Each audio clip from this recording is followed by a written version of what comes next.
Η Onyx Nails έβγαλε την πιο ουδέτερη κολεξιόν για φθινοπορεινά νύχια. Ταιριάζει σε όλους. Ταιριάζει στις ξανθιές και ταιριάζει σε όλες τις μελαχρινές. Πάω να σας δείξω τα χρώματα και με τι ρούχα θα τα φοράτε. Συν ότι είναι brand ambassador η Ιωάννα Παλιοσπύρου που είναι η ηρωίδα της καρδιάς μας. Τα πρώτα δύο που θα σας δείξω είναι το burnt pink και το blush.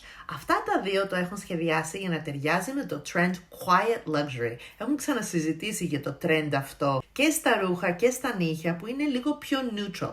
Χωρίς πολλές μάρκες, να μην φαίνονται logos, quiet luxury, Sophia Richie, ήπια, πλούσια και πολύ cool vibes. Το τρίτο που θα σας δείξω είναι το χρώμα Cozy Space. Είναι ένα πιο θερμό ροζ, φθινοπορεινό ροζ όμως. Με τι το ταιριάζουμε?